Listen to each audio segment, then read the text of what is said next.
Hello everyone, কেমন আছেন সবাই?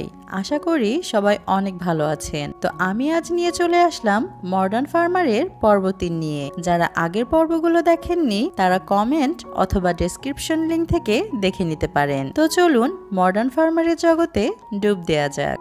দ্বিতীয় পর্বের শেষে আমরা দেখেছিলাম ডাকাত দলের একজন মিনকিকে আঘাত করেছিল।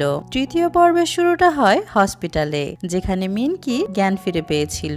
ইউন হিওকে জড়িয়ে ধরে কান্না করতে করতে বলছিল, তুমি ঠিক আছো? আমি তো ভেবেছিলাম তুমি মরেই গেছো। মিনকি বলে, আরে আমি এত তাড়াতাড়ি মরবো না, একদম ঠিক আছি। এরপর ওরা মাঙ্গুদের বাসায় চলে আসে, যেখানে গ্রামবাসীরা মিলে হাঞ্চলের বিচার করছিল কাল রাতের অকামের জন্য। তখন মিনকি সবাইকে জানায় কাল রাতে সে গ্রামে চুরি করা চোরদের সম্মুখীন হয়েছিল। তারা মুখোশ পরা অবস্থায় ছিল, তবে আমি একজনের চোখ দেখেছি। এরপর সুয়েনকে ডাকা হয় মিনকির বর্ণনা অনুযায়ী চোরের স্কেচ বানানোর জন্য, কিন্তু শেষে দেখা যায় ওর বর্ণনার ছবিটা কিছুটা এমন ছিল। কিছুক্ষণ পর ওরা নিজেদের জমিতে কাজের জন্য ফিরে যায়। ওরা খেয়াল করে কপির বের হওয়া কলিগুলো নেই। হাঞ্চল বলে, চোর আমাদের কপির কলিও চুরি করে নিয়ে গেছে মনে হয়। সান্দুক জানায়, আরে এটা চোরের কাজ নয়, এগুলো চাইনিজ ডিয়ারের কাজ। ওরা কপির কলি খেতে খুব পছন্দ করে, তাই তোমাদের খেতে ঢুকে পড়েছে। এতে চিন্তিত হয়ে ওরা জানতে চায় এখন কি করা উচিত। উত্তরে সান্দুক বলে, হরিণরা শব্দযুক্ত জায়গায় আসে না, ওরা শব্দ শুনলে ভয় পায়। কথা মতো ওরা শব্দ উৎপন্ন করার জন্য সব বাদ্যযন্ত্র নিয়ে চলে আসে। হাঞ্চল সুইয়ানের সাথে দেখা করে আর ওকে দুটো মিষ্টি আলু দিয়ে ডেটে যাওয়ার জন্য অফার করে। যেহেতু হাঞ্চল সেদিন রাতে সুইয়ানের সাহায্য করেছিল, তাই সে ওর ডেটে যাওয়ার প্রস্তাবে মানা করে না। এরপর কাজ শেষে ওরা সবাই বাড়ি ফিরছিল। ইলিও ওই রাস্তা দিয়ে যাচ্ছিল। ইলিকে দেখে কিজন লুকানোর জন্য কাদায় ঝাঁপ দেয়। ইলি চলে যাওয়ার পর হিওক বলে ওঠে, নিজের বউকে দেখে এত ভয় পায় কেউ যে কাদায় ঝাঁপ দিতে হবে? কিজুন রেগে গিয়ে বলে, কিসের বউ? ওকে আমার একদম ভাল লাগে না, ও এসে উল্টোপাল্টা কাজ করত, তাই লুকিয়ে পড়েছি। রাতে ইক্কি ওদের জমিতে এসে কেন জানি না মিনকির গিটার অদ্ভুত ভাবে দেখছিল। যাই হোক, কিছুক্ষণ পর ওরা সেখানে চলে আসে আর হরিণ তাড়ানোর জন্য গান বাজায়। পরের দিন ওরা সবাই ইয়নহিকে হাসপাতালে নিয়ে যাচ্ছিল। পথেই ওদের মিয়াং এর সাথে দেখা হয়। মিয়াং নিজের ক্যাফে খুলেছিল, তাই ওদের আমন্ত্রণ জানায়। এদিকে হাঞ্চল আর সুয়েন ডেট করছিল। সুয়েন হাঞ্চলের উপর রীতিমতো বিরক্ত, তাই আজ মনে মনে ভেবে নিয়েছে যেভাবেই হোক ওকে পার্মানেন্টলি রিজেক্ট করে দিবে। কিছুক্ষণ পর ওরা একটা বেঞ্চিতে বসেছিল। সুইয়ান ভাবে এটাই সঠিক সময় ওকে রিজেক্ট করার, কিন্তু তখনই হাঞ্চল খেয়াল করে উপর থেকে একটা স্পিকার সুইয়ানের বরাবর পড়ছে, তাই ও মাঝ বরাবর এসে পড়ে, যার ফলে ওর মাথা ফেটে যায়। অন্যদিকে বাকিরা ক্যাফেতেই ছিল। এমন সময় সেখানে দুটো গুন্ড এসে মিয়াংকে বিরক্ত করতে শুরু করে। সান্দুক এসে তাকে সাবধান করে, কিন্তু গুন্ডাটা উল্টো সান্দুকের আঙুল মুচড়ে দেয়। এতে ইউনহি রেগে গিয়ে গুন্ডাটাকে মারতে যায়, তখন গুন্ডাটা ওকে ধাক্কা দিয়ে ফেলে দেয়। এসবে মিনকি তো পুরোই ফায়ার হয়ে যায় আর গুন্ডার সাথে ফাইটে লেগে পড়ে। তবে ওর এগুলো ফাইটিং সিন কম, রোমান্টিক সিন বেশি মনে হচ্ছিল। মিনকি হঠাৎ করে গুন্ডাটার চোখের দিকে খেয়াল করলে চেনা চেনা মনে হয়। ও বলে ওঠে, আরে তুমি সেই ডাকাত দলের সদস্য না, যারা সবার ফার্ম থেকে ফসল চুরি করে? এটা শুনে সেই গুন্ডারা দৌড়ে পালায় আর বাকিরা ওদের পিছু নেয়। পালানোর সময় একটা গুন্ডার সাথে দাদুর ধাক্কা লাগে। এতে দাদুর প্রিয় চকলেট গুলো নিচে পড়ে যায়, যার জন্য দাদু রেগে দুই লাথিতে চোরদের দফারফা করে দেয়। সান্দুক আর মিনকি দাদুর এনার্জি দেখে তো অবাক হয়ে যায় আর বলতে থাকে, দাদু তো জোস। মাঙ্গো বলে ওঠে, জোস তো হবেই, দাদু যে মার্শাল আর্টের চ্যাম্পিয়ন। এরপর বাসায় ফিরে মিনকি সবাইকে এমন ভাবে বর্ণনা দিচ্ছিল যেন চোরগুলোকে ওই জব্দ করেছে। ওর চাপাবাজি শুনে ইউনহি বলে, থামো এবার, সবকিছু তো দাদু করেছে, তুমি না। এমন সময় মিসেস কিম সেখানে এসে জানায় কিছুদিনের মধ্যে ইলির মায়ের জন্মদিন, তাই ও নিজের মাকে সুন্দর একটি ছবি পাঠাতে চায়। এসব শুনে আন্টি ইলিকে সাজাতে নিয়ে যায়। কিজুন ভাবছিল ও যতই মেকআপ লাগাক না কেন ভূত তো ভূতের মতোই দেখা যাবে, কিন্তু যখন ইলিকে সাজিয়ে আনা হয় কিজুন খাবার গিলতে পারছিল না, কারণ ইলিকে দেখতে অসম্ভব সুন্দর লাগছিল। হিউক বলে ওঠে, আরে কিজুন, তোর বউকে তো অনেক সুন্দর লাগছে। ইউন হিউর ছবি তুলছিল। মিসেস কিম কিজুনকে ওর পাশাপাশি বসিয়ে ছবি তুলতে বলে। এদিকে ইলির পাশে বসে কিজুনের হৃদয় বের হয়ে যাওয়ার মতো অবস্থা। কিজুন মনে মনে ভাবে, আরে আমি ওর প্রেমে পড়ে যাচ্ছি না তো? আমার সাথে এগুলো কি হচ্ছে? না না, প্রেমে পড়া যাবে না, এগুলো নিশ্চয়ই ওর মেকআপের জাদু। যাই হোক, রাতের বেলা ওরা জমিতে গান বাজাতে শুরু করে হরিণ তাড়ানোর জন্য। এমন সময় সেখানে সাংইউ এসে ওদের গান শুনে মুগ্ধ হয়ে যায় আর ওদের অডিশন দিতে বলে। তখন সাংইউ বলে, আমাকে তোমাদের ম্যানেজার বানিয়ে নাও, আমি প্রতিনিয়ত লাইভ স্ট্রিমিং করি আর আমার অনেক ফলোয়ার আছে, ভালো কিছু হলেও হতে পারে। মিনকি জানায়, তোমার যা ইচ্ছা করতে পারো। এটা শুনে সাংইউ বেশ খুশি হয়ে যায়। তবে তখনই ওর বাবা এসে ওকে টেনে বাড়ি নিয়ে যায়। পরের দিন সকালে মাঙ্গু ওদের চাষ করা শেখাচ্ছিল। কাজ করতে করতে ওরা অনেক ক্লান্ত হয়ে যায়। তখন মাঙ্গু বলে, আজ আমি তোমাদের একটি বিশেষ খাবার খাওয়াবো। সেই খাবারটা ছিল রোস্টেড গ্রাস হপার। এটা আসলে এক ধরনের পোকা যা ঘাসের উপরে বসে। প্রথমে ওরা কেউ খেতে না চাইলেও একটু মুখে দিতেই সবার ভালো লেগে যায়। এতই ভালো লাগে হানচোল আরো খেতে চাইছিল। এরপর ওরা আরো গ্রাস হপার ধরার জন্য চলে যায়। এদিকে ইউনহি মিনকির জন্য অনেক ভালোবেসে পাস্তা বানায়, কিন্তু মিনকি খেতে আসবে এমন সময় ইউনার কল আসায় ও চলে যায়। এসবে ইউনহি অনেক কষ্ট পায়। রাতে হানচোল সুইয়ানের জন্য রোস্টেড গ্রাস হপার নিয়ে যায়, যা দেখে সুইয়ান রেগে গিয়ে বলে, কুত্তা কামিনা, শুয়োরের বাচ্চা, তোর সাহস কি করে হয় আমাকে পোকা খাওয়ানোর? আর তোর কি মনে হয় আমি তোর মতো গাধার সাথে ডেট করব? যা ভাগ এখান থেকে। বেচারা হানচোল রিজেক্ট হয়ে কান্না করতে করতে কিজুনের কাছে কষ্ট প্রকাশ করছিল। অন্যদিকে মিনকি ইউনার সাথে দেখা করতে যাচ্ছিল, কিন্তু তখনই ইউনার ফোনে সিইও এর কল আসায় ও মিনকিকে জানায় আজ আসা লাগবে না। দূর থেকে মিনকি এসব কিছুই দেখছিল। যাই হোক, পরের দিন সকালে খাবার খাওয়ার সময় মিনকি, হানচোল আর কিজুন তিনজনেরই মন খারাপ ছিল। একজন ইলির কারণে, একজন সুইয়ান আর একজন ইউনার কারণে। আর হিউক বারবার টয়লেটে যাচ্ছিল কারণ রাতে অতিরিক্ত পাস্তা খাওয়ায় ওর পেট খারাপ হয়েছে। মিনকি জিজ্ঞেস করে, কাল রাতে পাস্তা রান্না হয়েছিল? আঙ্কেল বলে, হ্যাঁ, কিন্তু তুমি না থাকায় হিউক সব খেয়েছে। মিনকি ইউনহিকে আবারও পাস্তা বানানোর জন্য অনুরোধ করে, কিন্তু ইউনহি রেগে বলে, খেতে মন চাইলে নিজে বানিয়ে খাও। এরপর বেশ কয়েকদিন ওরা জমি থেকে ঘাস পরিষ্কার করতে করতে কাটিয়ে দেয়, যার জন্য ওদের অবস্থা নাজেহাল ছিল। মাঙ্গু ওদের জানায় এখন জমিতে কীটনাশক প্রয়োগ করতে হবে। মিনকি চিন্তিত হয়ে পড়ে কারণ ওর কাছে এত টাকা নেই। উপায় না থাকায় মিনকি নিজের শখের গাড়িটাও কম দামে মাঙ্গুর কাছে বিক্রি করে দেয়, কিন্তু এরপরেও $1000 কম পড়েছিল। মিনকি খেয়াল করে দাদু কার্ড খেলছে। মিনকি জানায়, আরে আমি তো এই গেমের মাস্টার, তাই কার্ড খেলে টাকা জেতার প্ল্যান করে। এরপর ও দাদুর সাথে কার্ড খেলতে বসে, কিন্তু টাকা জেতা তো দূরের কথা, উল্টো ও $6000 হেরে যায়। ওরা সবাই তো ভয় পেয়ে যায় কারণ এত টাকা ওদের কাছে নেই, কিন্তু দাদু দয়া করে ওদের মাফ করে দেয়। এরপর মিনকি ভাবে ইউনহির কাছ থেকে বাকি টাকাটা নেবে, কিন্তু রাতে খাওয়ার সময় ওরা একে অপরের সাথে ঝগড়া করে বসে, যার জন্য মিনকি রেগে সবাইকে বলছিল, ইউনহি আমার কাছে মাফ না চাইলে আমি তো ওর সাথে আর কখনোই কথা বলবো না। হাঁটতে হাঁটতে ওদের সাংইউর সাথে দেখা হয়। সাংইউ বলে, শুনলাম তোমাদের টাকার প্রয়োজন, আমি তোমাদের পার্ট টাইম জবের ব্যবস্থা করে দিতে পারি। উপায় না থাকায় ওরাও জবটা করতে রাজি হয়ে যায়। পরের সিনেই আমরা ওদের পার্ট টাইম জবটা দেখি, যেখানে একজন 70 বছরের বুড়ির জন্মদিনে ওদের নাচ গান করতে হয়। ওরা টাকা তো পেয়েছিল, তবে বুড়িদের চুম্মাচাটি খেয়ে। অন্যদিকে সুয়েন এক হসপিটালে যায় ওই লোককে দেখতে, যে ওকে সান্দুকরি গ্রামে রাখা টাকার কথা বলেছিল। সুয়েন তাকে দেখেই ফিরে আসছিল, তখন কিছু লোক ওর পিছনে পড়ে যায়। এদিকে বুড়ির জন্মদিনে ওদের ইজ্জতে দাগ লেগে যায়, তাই বাইরে এসে মিনকি সবার উদ্দেশ্যে বলে, গাইস, আজ যা হয়েছে তা আমাদের জন্য অত্যন্ত লজ্জাজনক। এটা আমাদের জীবনের সিক্রেট হয়ে থেকে যাবে, কেউ যেন এগুলো জানতে না পারে। এরপর ওরা বাড়ি ফিরে যাচ্ছিল, তবে মাঝ রাস্তায় ওরা এক লোকের গাড়িতে ধাক্কা লাগিয়ে দেয় আর জরিমানা হিসেবে ওদের ইজ্জত দিয়ে কামানো সব টাকা দিয়ে দিতে হয়। এদিকে সুয়েন হাসপাতাল থেকে ফিরে ওর বসের কাছ থেকে বেতন নিতে এসেছিল। এমন সময় ওই লোকগুলো ওকে ধরার জন্য এসেছিল, তবে সুয়েনের বস ওকে পালাতে সাহায্য করে। অন্যদিকে ওরা 4 জন গ্রামে ফিরে এসেছিল। মিনকির কাছে টাকা না থাকায় ইউনহি ওকে টাকা দিতে চাচ্ছিল, কিন্তু মিনকি ওর সাথে ইগো দেখাচ্ছিল, তাই ইউনহিও টাকা দেয় না। মাঙ্গু তো হিরোর মতো মিনকির গাড়ি চালাচ্ছিল। রাস্তায় সান্দুক মদ খেয়ে পড়েছিল। মাঙ্গু অ্যাটিটিউড নিয়ে বলছিল, ওই সান্দুক, এই দেখ আমি গাড়ি কিনে নিয়েছি, ভেতরে চলে আয়। মাঙ্গু যাচ্ছিল আর নিজের গাড়ির প্রশংসায় ছিল।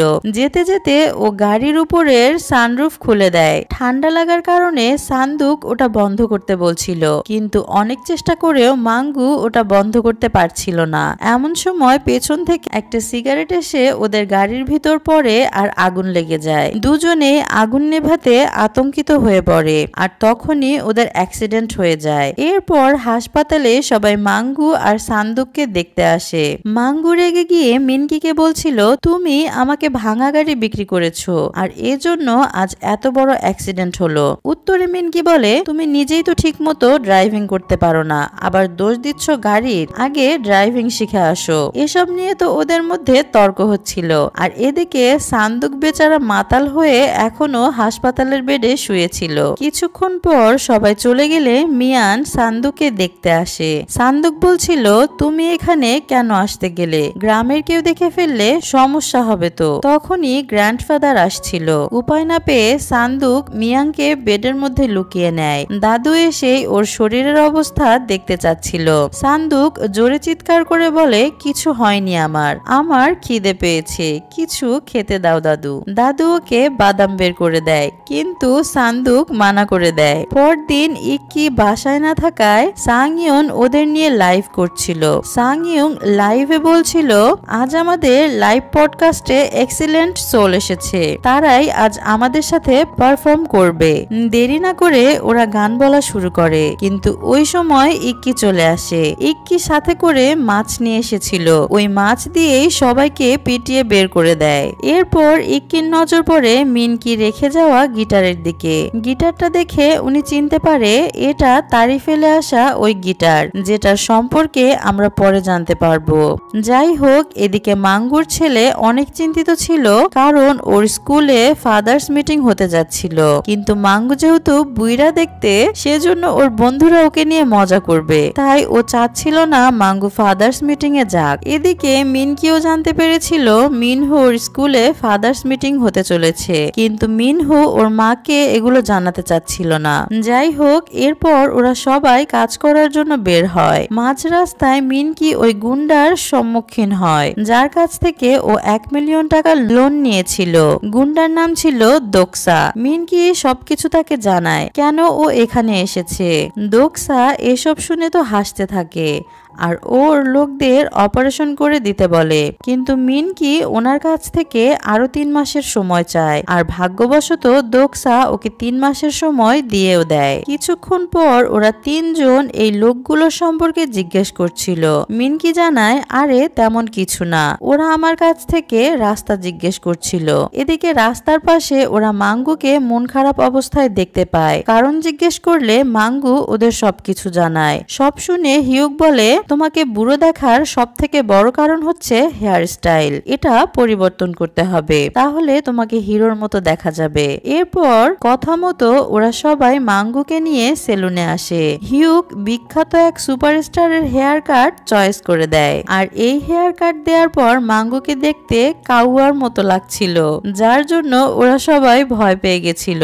ওরা ভাবে মাঙ্গু হয়তো রেগে যাবে, কিন্তু মাঙ্গু নিজেকে নায়ক মনে করছিল।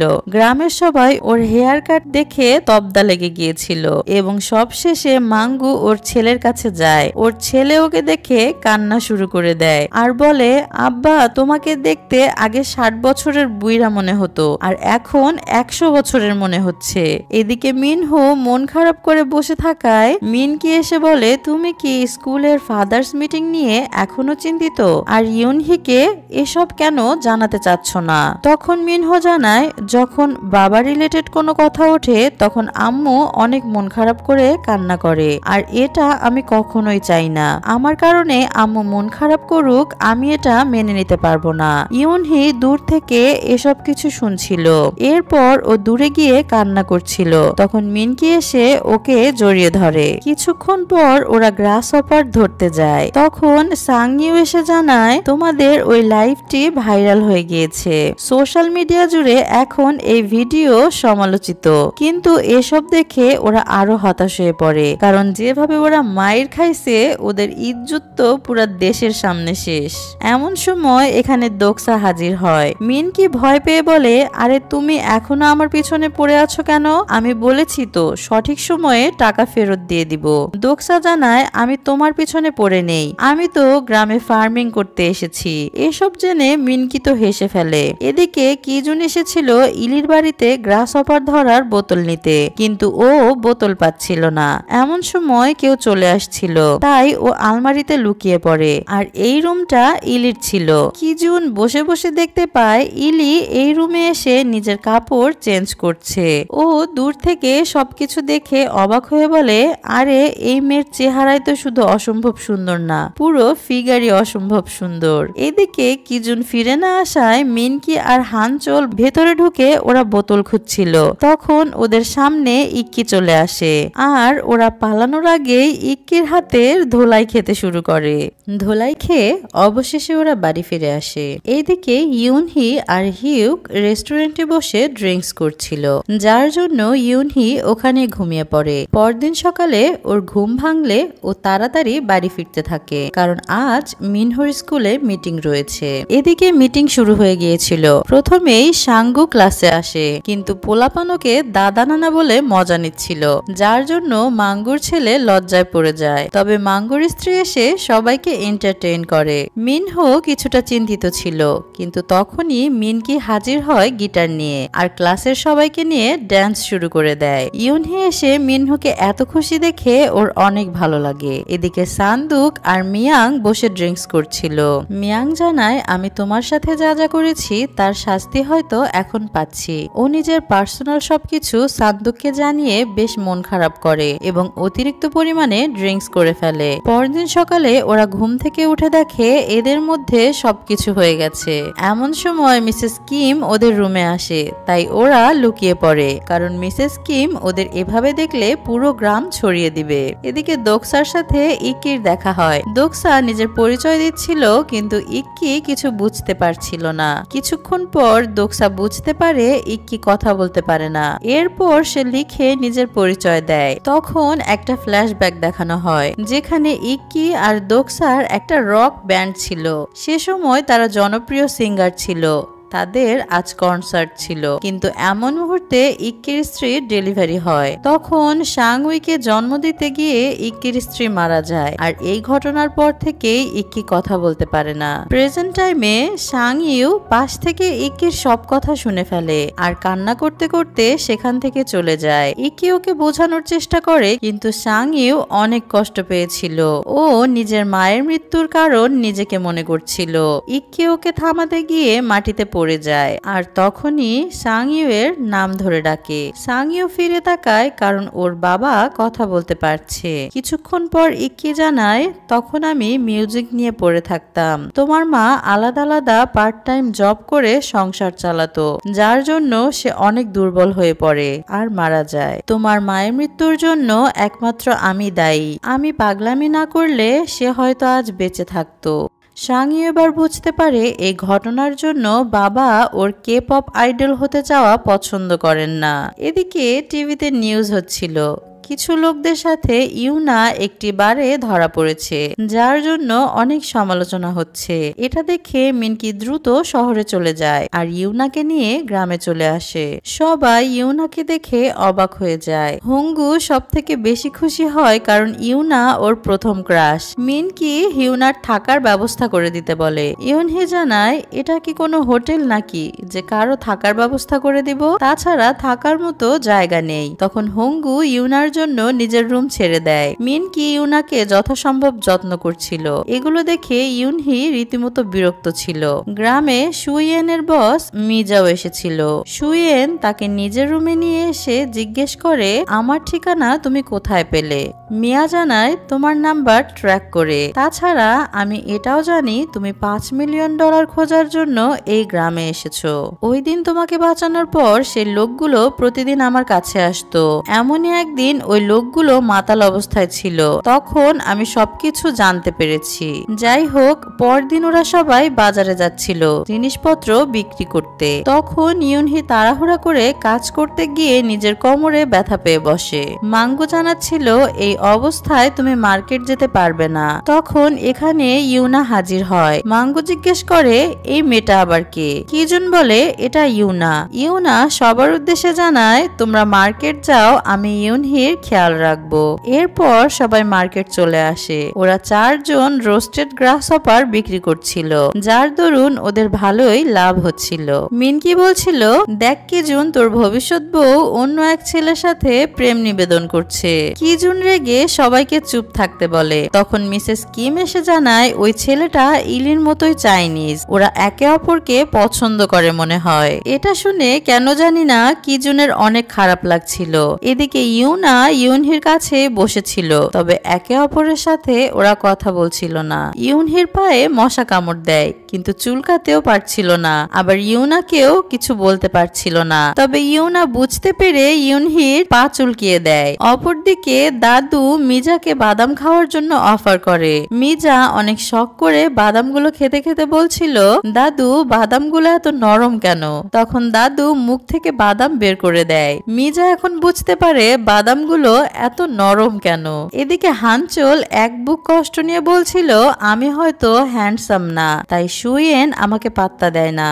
আমি ওর জন্য কি না করেছি, কিন্তু ও আমাকে প্রতিবার রিজেক্ট করে দিয়েছে। আমি বুঝতে পারছি না ওর সমস্যা কি। কিজুন বলে, আমার তো মনে হচ্ছে সুইয়েন মেয়ে পছন্দ করে, মানে সে লেসবিয়ান। এ কথা শুনে হানচোল রেগে গিয়ে ওকে বকাবকি শুরু করে দেয়। কিজুন ইলির দিকে নজর রাখছিল। ইলি ওই চাইনিজের সাথে কথা বলছিল। চাইনিজ ছেলেটা ইলিকে জিজ্ঞেস করে, তুমি কি ওই ছেলেটাকে পছন্দ করো নাকি? ইলি কিজুনের দিকে তাকিয়ে হ্যাঁ জানায়, কিন্তু কিজুন তো ওদের সন্দেহ করে যাচ্ছিল। বাড়িতে ইউনা অনেক যত্ন সহকারে ইউনহির খেয়াল রাখছিল। এদিকে মার্কেটে সবার ভালো সেল হয়, তাই সবাই মিলে দুপুরে খাবার খাচ্ছিল। কিজুন লক্ষ্য করে ইলি ওই চাইনিজ ছেলের সাথে এখনো হেসে হেসে কথা বলছে।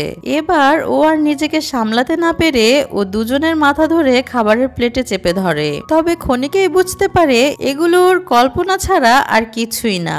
যাই হোক, রাতে সবাই গ্রামে ফিরে আসে। হানচোল সুয়েনের সাথে দেখা করতে যায়, আর সুয়েনের জানালায় কিস করার ছায়া দেখে থমকে যায়। তখন ওর কিজুনের বলা কথা মনে পড়ে যায়। এদিকে সুয়েন আর মিজা তো শুধু ইমোশনাল হয়ে একে অপরকে হাক করছিল, যেটা বাইরে থেকে অমন দেখাচ্ছিল। যাই হোক, আজ রাতে মাঙ্গুর বাসায় সবাই আজকের সফলতা সেলিব্রেট করছিল। সেখানে ইক্কি সবার সাথে কথা বলতে শুরু করে। এতে সবাই অবাক হয়ে যায়। তখন সাংইউ হাসি মুখে বলে, হ্যাঁ, আজ থেকে আমার বাবা কথা বলতে পারছে। এদিকে ইলি এখনো ওই চাইনিজ ছেলেটার সাথে কথা বলছিল। কিজুন আর সহ্য করতে না পেরে ইলিকে টেনে ওখান থেকে নিয়ে আসে। তুমি ওই ছেলের সাথে হেসে হেসে কথা বলছো কেন? তুমি ওর সাথে হেসে হেসে কথা বলো না, আমার ভালো লাগছে না। এসব বলে ও চলে যায়। পরের দিন ওরা জমিতে কাজ করতে যাচ্ছিল। তখন ইলি কিজুনের জন্য স্যুপ বানিয়ে নিয়ে আসে, আর ওর দিকে তাকিয়ে মুচকি হাসছিল। কিজুন ইলিকে দূরে নিয়ে এসে জিজ্ঞেস করে, এসব কি করছো তুমি, আর আমার দিকে তাকিয়ে এভাবে হাসছো কেন? তোরে ইলি বলে, কেন, তুমি তো বলেছিলে অন্য কারো সাথে হেসে কথা না বলতে, তাই তো তোমার সাথে হেসে হেসে কথা বলছি। এসব শুনে কিজুন জানায়, তুমি একটু বেশি ভেবে নিয়েছো। আমি তোমাকে এসব বলেছি তার মানে এই নয় যে আমি তোমাকে পছন্দ করি। ইলি বলে, হ্যাঁ, আমি বুঝতে পেরেছি। আজ রাতে সুয়েন আর মিজা খোদাই করার জন্য বের হয়। মিজা মাস্ক লাগায়, কিন্তু সেটা সুতো বেরিয়েছিল, তাই সুয়েন নিজের দাঁত দিয়ে সুতাটুকু কেটে দেওয়ার চেষ্টা করে। আড়াল থেকে হানচল এগুলো লক্ষ্য করে আর ভাবছিল ওরা হয়তো একে অপরকে কিস করছে, তাই বেচারা দুঃখ দুঃখে কান্না করতে যাচ্ছিল। এদিকে হিউক এসে ইউনাকে বলে, তুমি এখানে কি করছো? তোমার উচিত শহরে ফিরে যাওয়া। তোমার জন্য অনেক মানুষেরই সমস্যা হচ্ছে। পাশ থেকে মিনকি এসব কথা শুনে ফেলে, তাই রেগে হিউককে মারতে যায়, কিন্তু ইউনহি এসে ওদের থামিয়ে হিউককে টেনে নিয়ে যায়। ইউনহি হিউককে ঝগড়ার জন্য শাসন করছিল। তখন হিউক মুচকি হেসে বলে, আরে বাচ্চারা তো একটু ঝগড়া করেই, তুমি চিন্তা করো না। আর তুমি আমার জন্য চিন্তিত, এটা দেখে ভালো লাগলো। পরের দিন ওরা 4 জন জমিতে কাজ করতে যাচ্ছিল। তখনই সেই পথ দিয়ে সুইয়ান আর মিজা যাচ্ছিল। হানচল ওদের দিকে তাকিয়ে ইমাজিন করে ওরা হেঁটে যাচ্ছে আর রোমান্স করছে। এসব ভেবে ও কান্না করতে করতে চলে যায়। কিছু সময় পর ওরা জমিতে কাজ করতে যায়। হিউক দেখে কপির পাতায় কিছু পোকা বসেছে। ওদের কাছে ওগুলো কিউট মনে হয়, তাই হাতে নিয়ে দুষ্টামি করতে থাকে। তখন মাঙ্গু চেঁচিয়ে বলে, আরে কি করছো? তোমরা যেগুলোকে কিউট বলছো এগুলো ক্ষতিকর পোকা। এটা শুনে ওরা জলদি ওদের কিউটদের তাড়ানোর কাজে লেগে পড়ে। অন্যদিকে সান্দুক মিয়াং এর কাছে গিয়ে অনুরোধ করে বলে, মিয়াং, আমি তোমাকে অনেক লাভ করি, আমাকে একটা সুযোগ দাও। আমি কখনোই তোমার হাত ছাড়বো না, কথা দিলাম। তবে তখনই ওদের মাঝ বরাবর একটা সাইকেল চলে আসে আর সান্দুক মিয়ানের হাত ছেড়ে দেয়। যাই হোক, সান্দুক অনেক থেরাপি দিয়ে মিয়াংকে পটিয়ে ওর মায়ের সামনে যায় আর মিয়াং এর বিষয় বলার চেষ্টা করে। তখন ওর মা জিজ্ঞেস করে, কি বলতে চাও? ওই শাকচুন্নির কথা নয় তো? ওর মায়ের জবাবে সান্দুক আর কিছুই বলতে পারে না। তখন ওর মা একটা শুটকি মাছ সামনে রেখে পিটায় আর বলে, তুমি যদি ওই শাকচুন্নিটার কথা ভেবেও থাকো তাহলে আমিও তোমার অবস্থা এই মাছটার মতো করে দিব। কিছুক্ষণ পর ইউনহি সবাইকে মিটিং এর জন্য ডাকে এবং জানায় আমাদের গ্রামে টিভি শো হবে আর আমাদের এটাতে পার্টিসিপেট করতে হবে। সান্দুক বলে, মিউজিক শো হবে নাকি? তাহলে তো আমরা এটাতে অংশগ্রহণ করতেই পারি। এদিকে কিজুন খেয়াল করে ইলি মন খারাপ করে বসে আছে, তাই জিজ্ঞেস করে, তোমার কি হয়েছে? উত্তরে ইলি বলে, আমি আমার মায়ের সাথে কথা বলতে চাই, কিন্তু মাঙ্গু আমাকে ইন্টারন্যাশনাল কল করতে নিষেধ করেছে। তখন কিজুন ওকে নিজের ফোনটা বের করে দেয়। ইলি ফোন করে ওর মায়ের সাথে কথা বলে। পরের দিন গ্রামের সবাই মিউজিক কম্পিটিশনের জন্য অডিশন দিচ্ছিল। প্রথমে মাঙ্গু অডিশন দেয়, কিন্তু ও এত খারাপ গান গায় যে সাথে সাথে রিজেক্ট হয়ে যায়। মাঙ্গু তো রেগে টেগে অস্থির হয়ে বলে, তোমরা তো ট্যালেন্টের কদর করতেই জানো না, এই বলে চলে যায়। এরপর মাঙ্গুর মা এসে গান গায়, তবে উনিও রিজেক্ট হয়ে যায়। তারপর আঙ্কেল অডিশন দেয় আর সেও জঘন্য গান গায়। এবার আন্টি আসে, কিন্তু গান বলার আগেই ওনাকে রিজেক্ট করা হয়, কারণ ওনার গান কেমন হবে সবাই আগে আন্দাজ করতে পেরেছে। আন্টি এতে কষ্ট পেয়ে কান্না করতে করতে চলে যায়। সান্দুক এসে পারফর্ম করার চেষ্টা করে, কিন্তু অতিরিক্ত মাতাল থাকায় ও গান বলতে বলতে বেহুশ হয়ে যায়। যাই হোক, দাদু এসে এক্সো ব্র্যান্ডের একটা গান শোনায়, তবুও রিজেক্ট হয়ে যায়। অবশেষে আমাদের ভবিষ্যৎ আইডল সাংইউ এসে চমৎকার পারফর্ম করে। ইক্কি আর দোকসা পুরনো দিনের মতো গান গায়। মিসেস কিম তো ইক্কির কণ্ঠ শুনে তার উপর আরো মুগ্ধ হয়ে গেছিল। কিছুক্ষণ পর কিজুন ইলির কাছে যায়। ইলি ট্র্যাক্টর ঠিক করছিল। কিজুন ইলিকে ব্যাকআপ ড্যান্সার হিসেবে নিতে চায়। ইলি জানায়, আমি তো ড্যান্স করতে পারি না, তাই পারফর্ম করাও সম্ভব নয়। কিজুন বলে, তোমার চেষ্টা করা উচিত, হতে পারে তোমার মাও টিভিতে তোমাকে দেখতে পারবে। এটা শুনে ইলি রাজি হয়ে যায়। এদিকে বৃষ্টির মধ্যে সান্দুক আর মিয়াং এর ফাটাফাটি রোমান্স চলছিল। তবে এমন সময় সান্দুক খেয়াল করে ওর মা বিদ্যুতের মতো ওর দিকে আসছে। উপায় না দেখে ও সাথে সাথেই মিয়াংকে ধাক্কা মেরে নিচে ফেলে দেয়। সান্দুকের মা তাকে জিজ্ঞেস করে, তুমি এখানে কি করছো? সান্দুক ভয়ে ভয়ে বলে, কিছু না মা, এমনিতেই হাঁটছিলাম। এরপর ওর মা চলে গেলে সময় অপচয় না করে মিয়াং এর কাছে গিয়ে সরি জানায়। পরের দিন সবাই কম্পিটিশনের জন্য প্র্যাকটিস করছিল। ইউনহি ঠিকমতো ডান্স করতে না পারায় মিনকি ওকে বকাবকি করছিল। তখন ইউনা এসে ইউনহিকে নাচের সঠিক স্টেপটা দেখিয়ে দেয়। এতে মিনকি ইউনার প্রশংসা করে, যার জন্য ইউনহি মন খারাপ করে সেখান থেকে চলে যায়। অন্যদিকে হানচোল মিজার কাছে গিয়ে জানায়, শোনো, আমি সুইয়ানের উপর গিভ আপ করতে যাচ্ছি, কিন্তু তুমি ওর খেয়াল রেখো। আর হ্যাঁ, ও মিষ্টি আলু খেতে পছন্দ করে, এটা মাথায় রেখো। মিজা জিজ্ঞেস করে, কার মিষ্টি আলু পছন্দ? পাগলের মতো কি বলছো এসব? হানচোল বলে, যাকে ভালোবাসো তার পছন্দ জানো না? কেমন প্রেমিকা তুমি? তখন সেখানে সুয়েন আসে। মিজা বলে ওঠে, দেখো এই সাইকোটা কি বলছে, আমরা নাকি একে অপরের সাথে প্রেম করি। হানচোল বলে, হ্যাঁ করোই তো, আমি তোমাদের কিস করতে দেখেছি। সব শুনে সুয়ান ওকে বুঝিয়ে বলে, আরে এগুলো কিস ছিল না, সেদিন আমরা একে অপরকে জড়িয়ে ধরেছিলাম আর ওই রাতে ওর মাস্কের উপর সুতা কেটে দিয়েছিলাম। তুমি হয়তো এসব ভুলভাবে দেখেছো।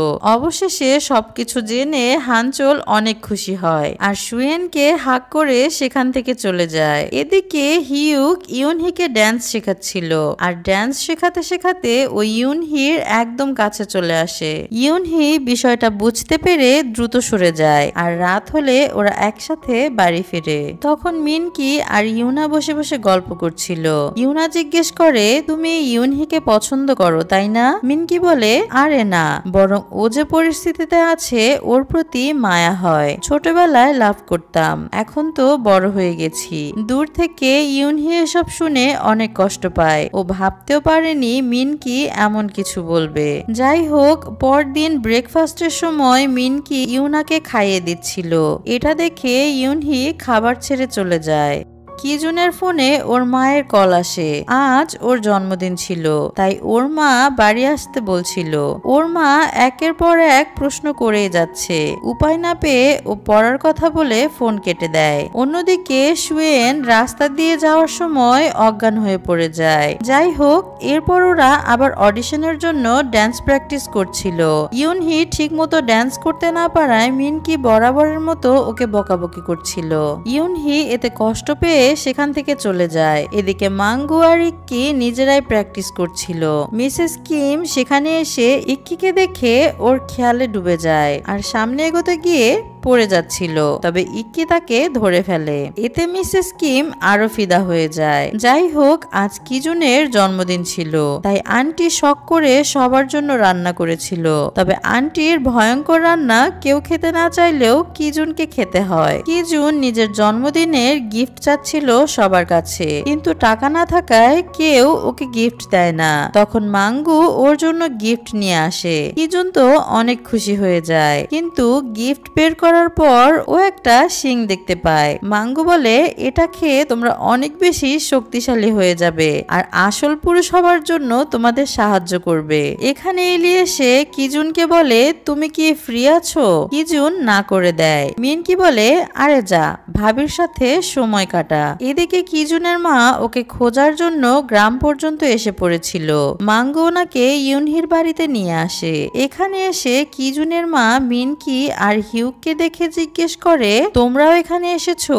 আর কিজুন কোথায়? তখন ওরা মিথ্যা বলে যে কিজুন আমাদের সাথে নেই, যার জন্য উনি চলে যাচ্ছিল। তবে মাঝ রাস্তায় ওনার সাথে কিজুনের দেখা হয় আর জিজ্ঞেস করে, তুই নাকি এখানে নেই আর তোর সাথে এই মেয়েটাকে? মিনকি এসে জানায় এই মেয়েটা ওর চাইনিজ ইংরেজি শিক্ষক। এরপর উনি চলেই যাচ্ছিল, তখন মিসেস কিমের সাথে ওনার দেখা হয়। এখন কি হতে পারে সেটা তো আমরা জানি। মিসেস কিম ওনার পরিচয় জানার পর কিজুনের বিষয়ে সবকিছু বলে দেয়। এদিকে কিজুন শান্তিতে খাবার খাচ্ছিল।